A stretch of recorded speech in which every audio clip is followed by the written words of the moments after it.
लोग देखेंगे कि एनवायरमेंट, जो हम एनवायरमेंट बचपन से पढ़ते आ रहे हैं भाई, अब एनवायरमेंट और इकोसिस्टम का क्या लेना देना है? मुझे बताओ किसके अंदर कौन है, मेरे को ये कोई बता सकता है? एनवायरमेंट के अंदर इकोसिस्टम है कि इकोसिस्टम के अंदर एनवायरमेंट? इकोसिस्टम के अंदर एनवायरमेंट नहीं है, एनवायरमेंट के अंदर इकोसिस्टम है। तो इसका मतलब क्या कि बहुत सारे इकोसिस्टम्स है स्टूडेंट्स, एक इकोसिस्टम नहीं है। इकोसिस्टम क्या है? Simple, lotus is blooming in the water. तो लोटस क्या है? अबे लोटस इकोसिस्टम नहीं है, लोटस क्या है? बायोटिक कंपोनेंट है। वाटर क्या है? अबायोटिक कंपोनेंट है, और दोनों का इंटरेक्शन हो रहा है, तो ये हो गया एक इकोसिस्टम। तो ऐसे छोटे छोटे ecosystem, the plant is preparing its food in the presence of sunlight, और क्या बहुत सारे एग्जांपल्स है। तो ऐसे छोटे छोटे इकोसिस्टम्स है, ठीक है। तो ये छोटे छोटे इकोसिस्टम से बना है अपना एनवायरमेंट। तो एनवायरमेंट के अंदर there are lot of ecosystems, ठीक है। तो अभी हमको रिलेशन ढूंढना है कि भाई एनवायरमेंट और इकोसिस्टम का एक्चुअली रिलेशन क्या है। ये नेक्स्ट टॉपिक उस पे है, ठीक है। चलो भागते हैं फटाफट, अभी बहुत स्लो जा रहे हैं। पहले एनवायरमेंट का डेफिनेशन लिख लेना, एनवायरमेंट का डेफिनेशन लिख लेना। एनवायरमेंट मतलब लिख लो या तो अंडरलाइन कर लो, कोई प्रॉब्लम नहीं है, ठीक है। It includes many biotic, abiotic, natural and artificial factors. Okay, environment includes, देखो आपका लाइन नंबर 3 नीचे 37 पेज नंबर में line number 3, it includes biotic, abiotic, natural and artificial factors. Done. This is the first point of environment. Next you will write, अब मुझे बताओ biotic में आया कि नहीं अपना ये, सॉरी अबायोटिक में फिजिकल और केमिकल आया कि नहीं, है ना। तो देखो आपके फर्स्ट लाइन में है physical, chemical and biological factors affecting the living organisms. Physical हमने देखा ये एयर वाटर ये सब, केमिकल न्यूट्रिएंट्स वगैरह सब कुछ, बायोलॉजिकल फैक्टर्स भी होते हैं ना। तो ये जो लिविंग ऑर्गेनिजम्स को अफेक्ट कर रहे हैं कोई भी तरीके से is collectively called as environment. Understood, समझ में आ रहा है? तो डेफिनेशन आपको ऐसे लिखना है कि पहले तो environment consist of many factors, it is biotic, abiotic, natural and artificial factors. Now environment का definition, physical, chemical and biological factors affecting the environment, affecting the living organisms in any way is called as environment. There are two types of environment बोल रहे हैं, natural environment and artificial environment, ठीक है। Next page, natural environment में क्या क्या आता है? वही अपना एयर, एटमॉस्फेयर, लैंड, वाटर, ये सब क्या है? नेचुरल, ठीक है। आर्टिफिशियल क्या है? मैं क्या लिखना है देखो, environment consist of many ecosystems, ठीक है। पहले तो आप ये लिखोगे, यस करेक्ट खुशी, एक्वेरियम्स, ये सब चीजें आर्टिफिशियल है एनवायरनमेंट, ये सब आर्टिफिशियल एनवायरनमेंट्स क्रिएट करते हैं, नेचुरल एनवायरनमेंट नहीं है। हाँ, अभी सपोज हमने ना मतलब अभी घर पे ही एक्वेरियम ला लिया, ये है ना एक्वेरियम बोल रहे, फिश टैंक है हमारा, तो हम लोग अंदर कैसे करते हैं, फिश को इतना अच्छा एनवायरनमेंट देके उसको लगे कि ही और she is a natural environment, right. तो वो आर्टिफिशियल एनवायरनमेंट हो गया। यस, तो ऐसे नेचुरल एनवायरनमेंट और आर्टिफिशियल एनवायरनमेंट, अगर क्वेश्चन आता है एनवायरनमेंट में कुछ तो बस ये लिख देना, everything around us is environment. Now relating environment and ecosystem is, environment is made up of many factors, जैसे कि biotic, abiotic, natural and artificial. अब biotic, abiotic are already inside ecosystem, बराबर। तो अभी और क्या पॉइंट्स लिखोगे, physical, chemical, biological, physics chemistry bio, तीनों को लेके आ जाओ। ये सारे factors affect the living organisms in any way and this is called as environment. Understood students? So this is the way you need to write. उसके बाद आप लिखोगे कि टू टाइप्स के एनवायरनमेंट है, अपना क्या बोलते हैं, नेचुरल है, आर्टिफिशियल है। ओके, टू टाइप्स का एनवायरनमेंट है, नेचुरल एंड आर्टिफिशियल, ये हो गया। उसके बाद आप क्या लिखोगे कि environment is made up of many ecosystems, many ecosystems. कैसे environment is made up of, जैसे मैंने बताया ना आपको, छोटे छोटे इकोसिस्टम्स एक दूसरे से इंटरेक्ट कर रहे हैं, वो हो गया। सनलाइट पड़ रहा है सनफ्लावर पे, और सनफ्लावर टुवर्ड सनलाइट मूव होता है ना डे में, सबको पता है ना, तो ये इंटरैक्ट कर रहे हैं ना सनलाइट और अपना सनफ्लावर, राइट। तो सनफ्लावर क्या है, बायोटिक कंपोनेंट, सनलाइट क्या है, अबायोटिक कंपोनेंट। दोनों ने क्या किया, इंटरैक्शन। तो ये भी एक छोटा सा इकोसिस्टम बन गया। समझ में आ रहा है सबको? ठीक है, चलो नेक्स्ट। एक डेफिनेशन है students, what is ecology. Ecology क्या होगा, study of what, study of ecosystem is called as ecology. ठीक है, next, what is the basic functional unit of ecology. Ecology कोई पढ़ रहा है, उसका फंक्शनल यूनिट मतलब बेसिक चीजें क्या है पढ़ने की, उसको इकोसिस्टम, खत्म। The basic functional unit of ecology is ecosystem. ये सब कभी एमसीक्यू में आ सकता है, इसीलिए मैं आपको पॉइंट्स, ये सब चीजें अंडरलाइन करो। Environmental balance is maintained due to different cycles. बहुत सारे साइकिल्स आपको पता है, वाटर साइकिल, फिर अपना सब नाइट्रोजन साइकिल, ऑक्सीजन साइकिल, ये सब पढ़ा होगा शायद। मैंने तो सीबीएसई को पढ़ाया था 9th में आई गेस, वो शायद उनको है, आपको पता नहीं है कि नहीं है 9th में या 10th में। तो ये डिफरेंट साइकिल्स है, तो इसकी वजह से एनवायरमेंट बैलेंस्ड है। समझ गए बच्चों, सब समझ गए अभी तक क्या क्या पढ़ा हमने। थोड़ा पकाओ चैप्टर है आई नो, बट थोड़ा सा आपको इंटरेस्टिंग सोच के पढ़ना पड़ेगा, ठीक है, क्योंकि ये पूरे चैप्टर में ना जो भी क्वेश्चन आएगा ना आपको थोड़ा सा ठोकन ठाकी करना पड़ेगा। इकोसिस्टम जब भी वर्ड आएगा, आप लिविंग थिंग या नॉन लिविंग थिंग नहीं बोलोगे, आप बोलोगे biotic and abiotic components. Okay, समझ में आ रहा है? सो ऐसे सब चीजें आपको करना है, ये सब पॉइंट्स आपको ध्यान में रखना है, क्योंकि अगर ऐसे सब पॉइंट्स अगर आप ध्यान में नहीं रखे तो फिर आपका मार्क्स खा जाएगा, एग्जामिनर खा जाएगा। ठीक है, नेक्स्ट हम लोग जाते हैं अपने इस पे। ये देखो एक ब्लू में पैरा है, एक ब्लू में पैरा है, ब्लू कलर में। वो एक्चुअली क्या है, देखो इसमें कुछ नहीं बोला है भाई, human existence is totally impossible without the existence of nature. अगर नेचर नहीं होता ना तो हम होते ही नहीं। ठीक है, क्या नेक्स्ट लाइन क्या बोला है, hence it is basic responsibility of human being to preserve the nature without disturbing its balance. लेकिन मुझे बताओ, कोई ह्यूमन बीइंग आज तक नेचर को प्रिजर्व करने के बारे में सोचा है? नहीं, कोई नहीं सोचता है। दिन दहाड़े झाड़ काट देंगे, भाई मेरे को रहना है, मेरे को घर बसाना है, काटो। Hence, it is basic responsibility of human being to preserve the nature without disturbing its balance. It is said that we have got this Earth planet on lease. भाई भाड़े पे मिला है अपने को ये अर्थ, मालूम है आपको? ये अर्थ प्लैनेट भाड़े पे है, हम लोग इधर उसका रेंट तक नहीं देते हैं। क्या देते हैं हम लोग अर्थ को? कुछ देते हैं? कुछ देते हैं? लेते हैं सिर्फ। झाड़ लगा दिया, अर्थ मिट्टी खोद के झाड़ लगा दिया आम का, अरे आम का पेड़ में इतना आम आया, काटा, अचार बनाया, मस्त खाया, दिया कुछ? कभी सोचा जितना आम खाया उसमें से एक और गुठली में वापस से सैंड में, इसमें सॉइल में डालूं और उसका नया एक झाड़ उगाऊं? कभी सोचा है? खा गए सब सारे पेड़ के आम, लेकिन एक भी उसको वापस से सॉइल में डाल के नया पेड़ उगाने का कभी सोचा है? क्या करने का अपने को? अभी एक पेड़ इतना आम दे रहा है, कितना पेड़ उगाएंगे? जगह नहीं भाई, जगह नहीं अपने इधर, और अपने को इतना पानी नहीं देने को टाइम नहीं है। ठीक है, तो हम लोग झाड़ उगाने नहीं वाले। पब्लिक झाड़ नहीं लगाती अपनी गैलरी में भी, अपने खिड़की पे, विंडो पे, कहीं लग, क्यों? कीड़े मकोड़े आ जाते हैं। अब वे तू वही झाड़ के वजह से जिंदा है। तो अर्थ को संभालो स्टूडेंट्स। तुम लोग ना अभी यंग हो, तुम लोग के दिमाग में अगर ये चीज आया ना कि नेचर को संभालना है, तो तुम लोग आगे जाके तुम लोग अपने जितने रिलेटिव्स हैं, अपने घर वालों को तुम लोग बता सकते हो। किसी को ना कदर नहीं है हमारे अर्थ की, मालूम है? दिन दहाड़े। अच्छा मुझे बताओ कितने लोग हैं, we are in Maharashtra now, all of us are in Maharashtra, right? I am not talking about India. कितने लोग हैं जो एक्चुअली जो भी खाते हैं वो कचरा ऐसे फेंकते नहीं है घर पे अंदर डस्टबिन में, या बाहर भी कहीं गए पब्लिक में तो डस्टबिन में? कितने लोग हैं? मैं बताती हूँ कि बहुत कम लोग रहेंगे तो एक्चुअली कचरा नहीं फेंकते बाहर। मैं तो नहीं फेंकती हूँ, मैं और कोई देखा अगर मेरे सामने कोई फेंकता है तो उसको भी सुनाती हूँ। तो please students, you are the youth of, you are the future generation.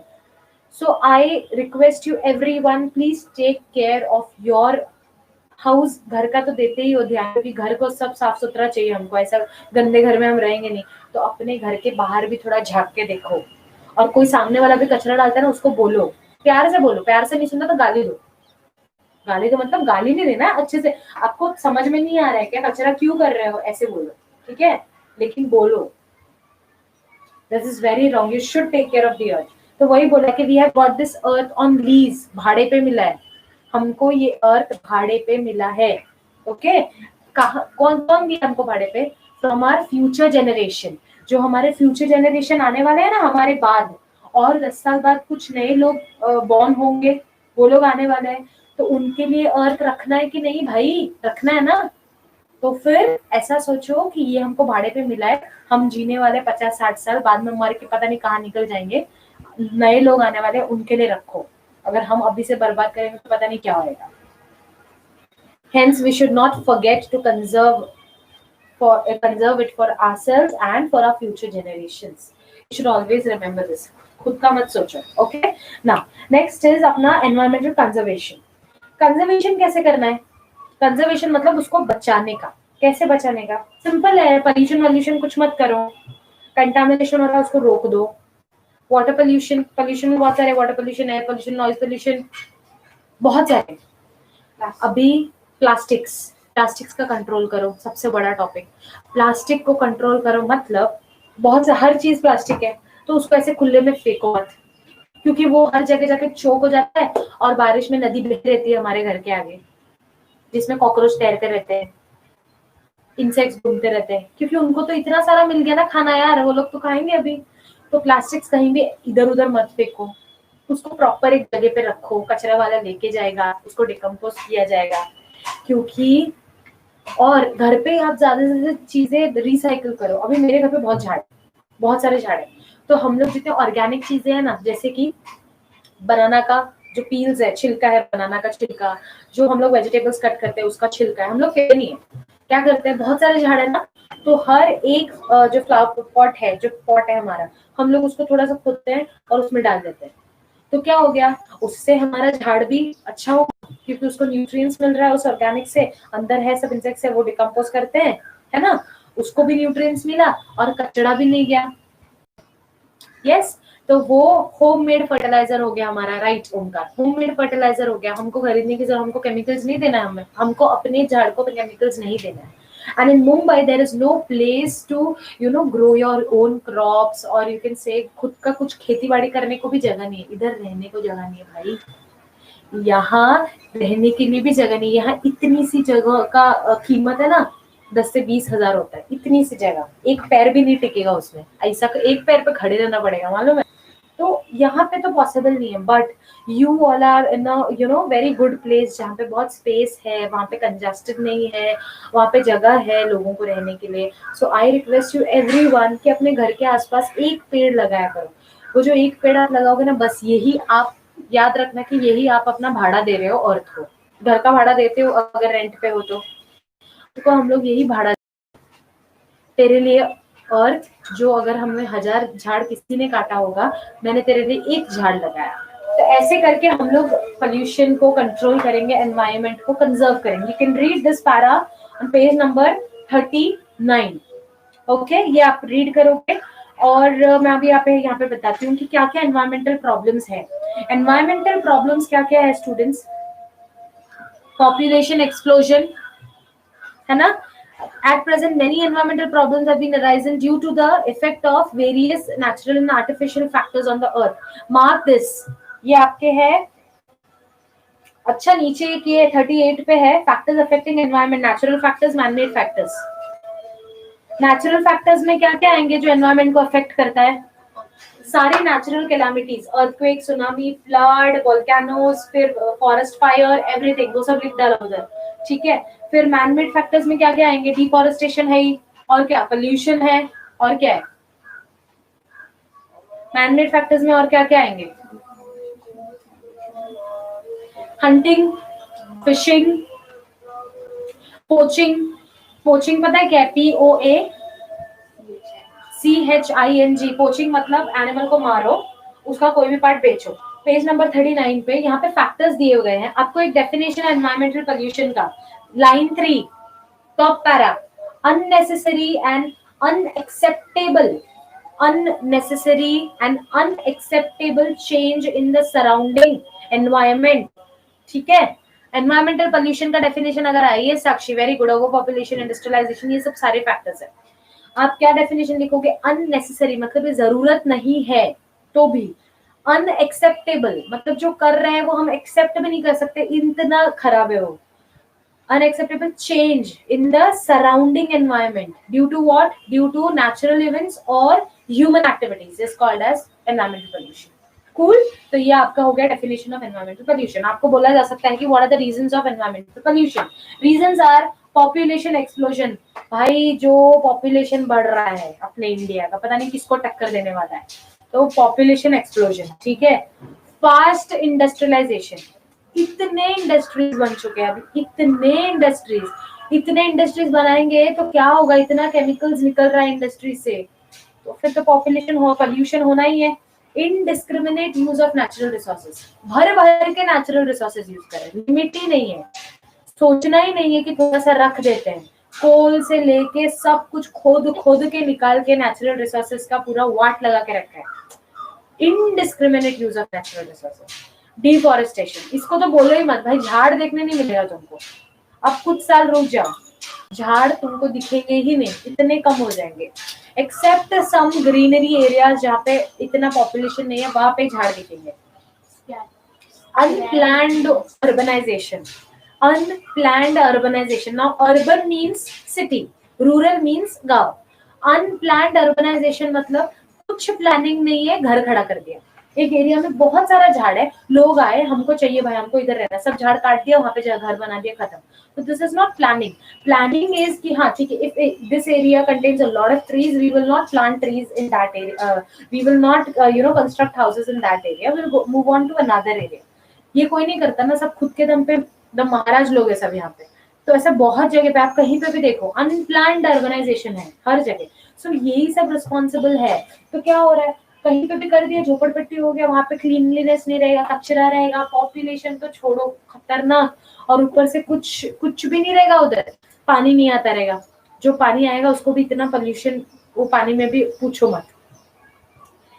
अपना क्या बोलते हैं, कोई चीज का सिस्टमैटिक यूज नहीं होगा ना, क्लीनिंग होगा, गार्बेज एक कोने में पड़ा रहेगा, कोई साफ करने वाला भी उधर नहीं, क्योंकि दैट इज अनप्लान ना, प्लानिंग से नहीं हुआ। अगर प्लानिंग से हुआ तो सब कुछ वहां पे वो लोग फैसिलिटीज देते थे, सब दैट इज अनप्लान, वो धीरे धीरे प्लान होता है, ठीक है। So these are the reasons. आपको क्वेश्चन आ सकता है कि explain, define environment and what are the define environment pollution and what are the reasons of environment pollution. तो आपको ये दो चीज जो मार्क करवाया वो लिखना, ठीक है। Done now. तो चलो हम लोग अभी स्टार्ट करते हैं page number 40।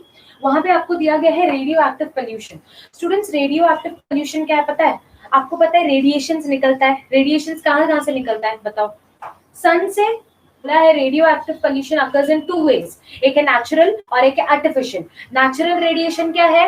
Natural radiation is from the sun, understood. Natural radiation कहाँ से आएगा? सन से आएगा। अब सन में कौन से रेडिएशंस होते हैं? यूवी रेडिएशंस होते हैं, इंफ्रारेड रेडिएशंस होते हैं, और एक विजिबल लाइट रेडिएशन होता है, ठीक है। तो ये तीन रेडिएशन, सन है ना, एक तो नेचुरल है और एक आर्टिफिशियल है, जान लो, ठीक है स्टूडेंट्स। ये क्योंकि जानना इंपॉर्टेंट है तुम लोगों के लिए, ओके। तो नेचुरल में क्या आएगा? सन, यस। और आर्टिफिशियल में एटॉमिक प्लांट्स आते हैं ना, एटॉमिक एनर्जी प्लांट्स होते हैं ना, वो है, ठीक है। अभी नेचुरल में सन है, सन के कितने रेज है? एक तो यूवी, यूवी का फुल फॉर्म क्या है? Ultra, ULTRA VIOLET, ultraviolet raise.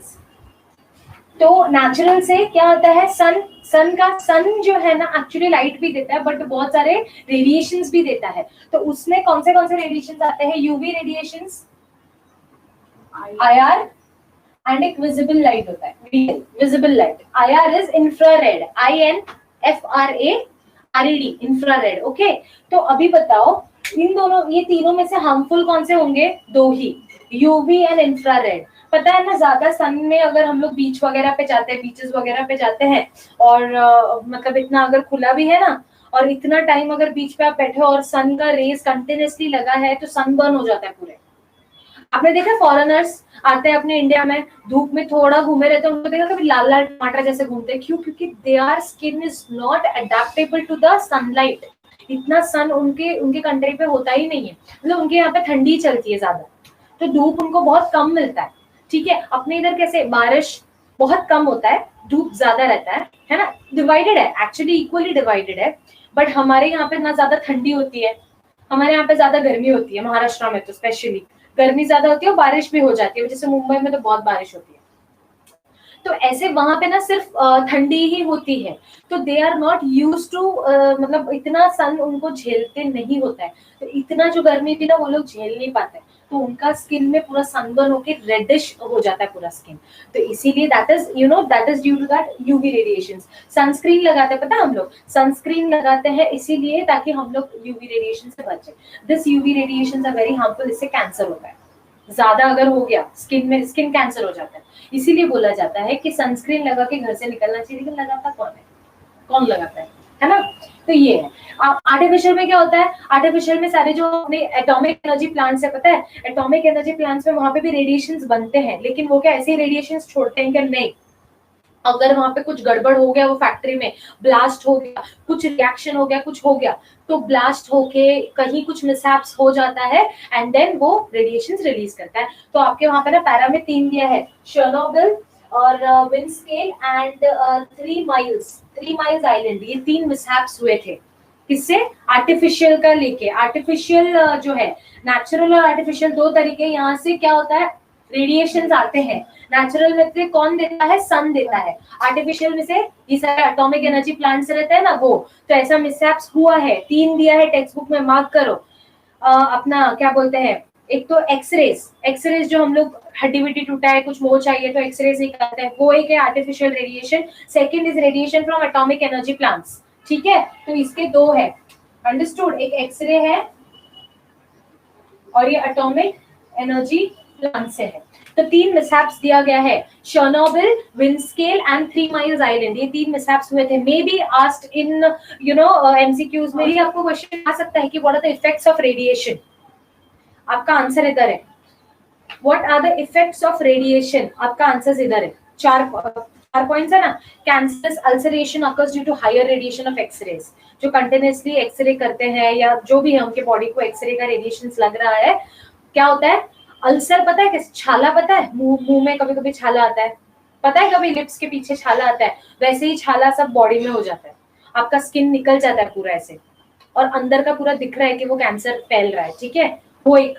और एक tissues in the body are destroyed, tissues मतलब अपने जो बाहर स्किन पे जो टिश्यूज दिख रहे हैं ना, ये अभी सपोज इधर इधर बहुत कंटिन्यू मेरे को रेडिएशंस लगा है, तो इतना पार्ट मेरा पूरा टिश्यू खराब हो जाएगा और ये मेल्ट होके निकल जाएगा, तो वो वैसे खराब हो जाता है, ठीक है।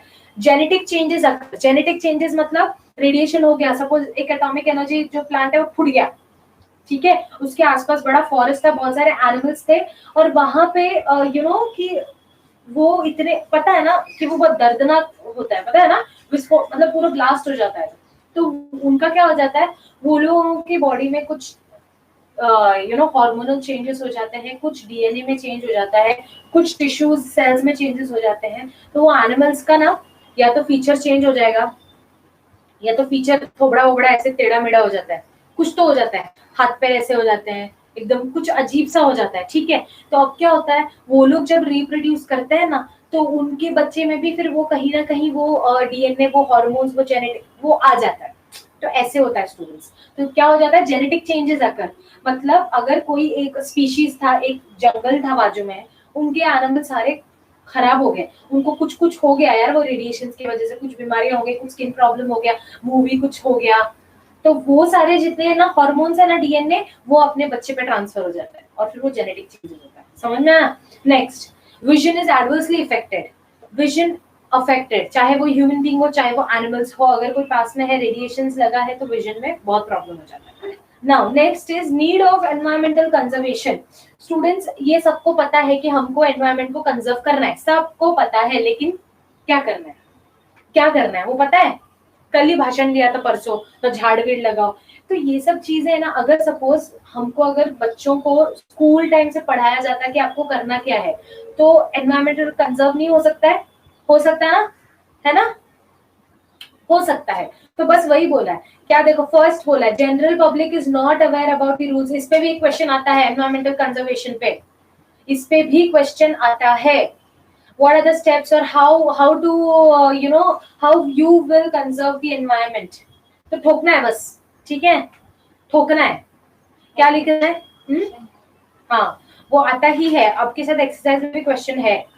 तो general public is not aware about the rules of environmental conservation, for sure not aware. उसके बाद there should be large scale participation of the people, and ये सबको पता है। सी मैं ये रीड नहीं करने वाली हूँ, बस मैं आपको इंपॉर्टेंट पॉइंट्स बता रही हूँ। If environmental protection conservation becomes an effective public movement then only it can happen. अब क्या क्या वैल्यूज चाहिए, सबको पता है कि नॉलेज होना चाहिए भाई। अगर इतना ज्ञान किसी को रहेगा नहीं कि अर्थ इज वेरी इंपॉर्टेंट, अर्थ को, एनवायरमेंट को अपने को कंजर्व करना है, वो कभी करेगा क्या? मुझे बताओ, कोई बचाएगा अगर उसको इंपॉर्टेंस पता ही नहीं। सबसे पहला क्या होना चाहिए कि जो अपनी जनरल पब्लिक है, जनरल पब्लिक मतलब अपन जैसे लोग, तो अपने को पता होना चाहिए कि एनवायरमेंट कितना इंपॉर्टेंट है अपने लिए। ये जो एनवायरमेंट में हम रह रहे, जिंदा है, जो ऑक्सीजन जहाँ से ले रहे हैं, आप मुंबई से पुणे चले जाओ, मुंबई का एयर इतना हैवी है, आई ट्रैवल तो मुझे पता है, मुंबई का एयर इतना हैवी है, सांस लेने में प्रॉब्लम होता है। यहाँ पे थी मैं पहले से, अगर मैं पुणे जाके आ जाऊँ 10 डेज के लिए ना, मुझे पुणे का एयर अच्छा लगता है। क्यों? क्योंकि वहाँ पे पोल्यूशन कम है, वहाँ पे पेड़ ज्यादा है, वहाँ पे ट्रीज ज्यादा है। अभी फॉर श्योर आप जहाँ पे रहते रहोगे वहाँ पे भी इतना अर्बनाइजेशन एंड इंडस्ट्रियलाइजेशन नहीं है, तो वहाँ पे डिफॉरेस्टेशन इतना नहीं रहेगा, आपके यहाँ पे पेड़ पौधे बहुत ज्यादा होंगे, आपका ऑक्सीजन लेवल आपके एरिया में बहुत ज्यादा होगा। But when you come to Mumbai you can feel the difference, because here it's a lot of pollution, industries भर भर के हैं, घर इतने हैं, जगह नहीं है, पेड़ है नहीं, तो इतना सारा कार्बन डाइऑक्साइड कहाँ रिप्लेस होकर ऑक्सीजन कैसे बनेगा? इसलिए मुंबई का एयर इज थोड़ा सा heavy to breathe in compare to other parts where there is greenery. Understood? तो ये डिफरेंस आता है। तो ये अगर लोगों को नॉलेज नहीं है तो कुछ नहीं हो सकता, सबसे बड़ा पॉइंट। तो नॉलेज लाने के लिए क्या करना है? नॉलेज तो आपको पता चल गया, लेकिन आपको और क्या क्या वैल्यूज चाहिए? What are the values needed? What are the values needed for environmental conservation? First is positive attitude. Mark करो, हाँ आपके टेक्स्ट बुक में है। Positive attitude, affection towards the environment. Affection मतलब भाई प्यार होना चाहिए एनवायरमेंट के लिए, तभी कोई करेगा। अगर इसको कुछ पढ़ी ही नहीं है, भाई भाड़ में जान दो, मेरे को क्या करना है, काटो जिसको काटना है, मैं कुछ नहीं करने वाला। तो अफेक्शन नहीं है तुझे एनवायरमेंट के लिए, तो वो तो होना ही चाहिए। Third is knowledge about it. Knowledge भी होना चाहिए, भाई मैं क्या करूँ, मेरे को एनवायरमेंट बचाना है, मुझे एनवायरमेंट बचाना है, मैं क्या करूँ, पता ही नहीं है, नॉलेज ही नहीं है करना क्या है। अभी हमको थोड़ा तो नॉलेज है एनवायरमेंट को बचाना, तो चलो पेड़ पौधे लगाओ, हमको कुछ तो नॉलेज है, ये बात है। ठीक है, तो ये सब पॉइंट्स आप मेंशन करना अगर आपको आया, व्हाट इज द नीड और how to conserve the environment. ठीक है, done. Now we will move on to environmental conservation और सोशल रिस्पॉन्सिबिलिटी। इस पे भी क्वेश्चन आता है, आपके एक्सरसाइज में ये भी क्वेश्चन है, उसपे यहाँ से आपको आंसर लिखना है। सोशल रिस्पॉन्सिबिलिटी क्यों है? सोशल रिस्पॉन्सिबिलिटी मतलब क्या स्टूडेंट्स? एक ऐसा रिस्पॉन्सिबिलिटी जो सोसाइटी के लिए है, खुद के लिए नहीं, पर्सनल रिस्पॉन्सिबिलिटी नहीं, सोसाइटी के लिए वो रिस्पॉन्सिबिलिटी है। तो यहाँ पे क्या लिखोगे? तो देखो लिखा है, since existence of human there is a inter relationship between the human and environment. एक इंटर रिलेशनशिप मतलब ह्यूमन और एनवायरमेंट में एक रिलेशनशिप हमेशा से रहा है, जब से ह्यूमन बीइंग आया है। जब ह्यूमन बीइंग का एग्जिस्टेंस हुआ था, आदिवासी थे, ये जो स्टोन एज मैन थे, पत्ते पहन के घूम रहे थे। पत्ते कहाँ से ला रहे थे भाई? वो लोग कहाँ से ला रहे थे? झाड़ से ला रहे थे। आग कहाँ से लगा रहे थे? पत्थर से लगा रहे थे। तो पत्थर कहाँ से आया? अर्थ से आया ना। कच्चे फ्रूट्स खाते थे, कहाँ से लाते थे वो फ्रूट्स? ट्रीज से लाते थे। तो जब से ह्यूमन बीइंग इस अर्थ पे है ना, तब से उसका रिलेशनशिप है एनवायरमेंट के साथ, पर ये ह्यूमंस को नहीं पता। तो यही लिखना है अपना social responsibility. Human stepped on the earth long after formation of earth. Earth कब से बन चुका है, लेकिन ह्यूमन बीइंग बाद में आया है। But on the earth human being proved its superiority. Words mark karo, human being proved its superiority. Superiority मतलब भाई मैं बड़ा। ह्यूमन बीइंग अभी भी यही कर रहा है, मैं बड़ा, मैं सबसे बड़ा, बाकी किसी को कुछ नहीं आता भाई, मेरे को सब आता है। ठीक है, तो human being proved its superiority as compare to other animals. भाई कुत्ते बिल्ली को पत्थर फेंक के मारते हो यार, क्या समझते हैं खुद को हम लोग? क्या समझते हैं क्या है हम लोग यार? क्या है? कुत्ते लोग को मारते हैं लोग। मेरे को तो मन करता है उसी पत्थर से उसका टकला फोड़ दूं मैं। Who are you to beat that animal यार? Who are you man? बिल्ली को मारते हो, कुत्ते को मारते हैं, वो केरला में मारा था वो हाथी को, इतने इंसिडेंट्स हो रहे हैं, हाथी को मारा था, it is a big animal, तो वो न्यूज में आ गया।